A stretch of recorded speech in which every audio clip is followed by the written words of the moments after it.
ഇന്നൊരു അടിപൊളി സാധനം കൊണ്ടാട്ടോ ഞാൻ വന്നിരിക്കുന്നത്. ഏട്ടൻ വന്നപ്പോൾ മേടിച്ചു കൊടുത്തതാണ്. നല്ല അടിപൊളി മധുരമുള്ള ഞാവൽപ്പഴം കേട്ടോ. എന്തൊരു ഭംഗിയെന്നറിയോ ഇതിനെ കാണാനായിട്ട്.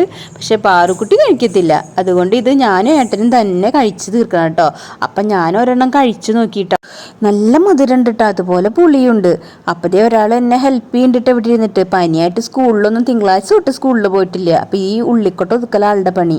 ഇതിൻ്റെ ഇടയിൽ ഞാൻ ചായ വെക്കുന്നുണ്ട് കേട്ടോ. 4 മണി നേരമാണ്.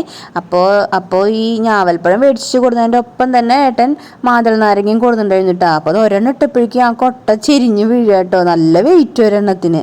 പിന്നെ പച്ചക്കറിയൊക്കെ പാറുക്കുട്ടി തന്നെ ഫ്രിഡ്ജിലേക്ക് എടുത്ത് വെക്കും കേട്ടോ. എല്ലാം ഒതുക്കി പെറുക്കി ആൾ തന്നെ വെക്കും. അപ്പം ഞാൻ 4 മണിക്ക് എന്തെങ്കിലും ഉണ്ടാക്കുമല്ലോ എന്ന് വിചാരിച്ചപ്പോൾ നമ്മുടെ ആശീർവാദ ആട്ട എടുത്തിട്ട് അതിലേക്ക് ഞാൻ കുറച്ച് ഉപ്പും പിന്നെ ശർക്കരയുടെ പൊടിയും അതുപോലെ തന്നെ നാളികേരവും കുറച്ച് വെള്ളവും ചേർത്തിട്ട് നല്ല കട്ടിയിൽ കലക്കി വെക്കുന്നുണ്ട് കേട്ടോ. പിന്നെ നല്ല സ്റ്റൈലിൽ ഇട്ടിട്ട് ഏലക്കായപ്പൊടി പിടിച്ചു കേട്ടോ. എന്നിട്ട് അതും ഒരു 1/2 ടീസ്പൂൺ ഇട്ട് കൊടുക്കുന്നുണ്ട് കേട്ടോ. എന്നിട്ട് അത് നന്നായിട്ട് ഇളക്കിയെടുക്കുക. കണ്ടോ, ഈ പരുവത്തിൽ ഇളക്കിയെടുക്കണം കേട്ടോ. നല്ലോണം വെള്ളമായ അത് രസം ഉണ്ടാവില്ല.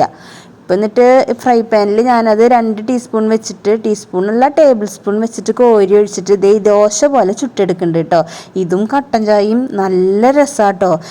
പിന്നെ ഞാൻ പാറുട്ടിക്ക് ചായയും പലഹാരമൊക്കെ എടുത്ത് കൊടുത്തു കേട്ടോ. എന്നിട്ട് ഞാനും പാറും കൂടി പുറത്തു വന്ന് നോക്കിയപ്പോഴോ അടിപൊളി മഴയാട്ടോ. അപ്പം കിടികളെ പിന്നെ കാണാം.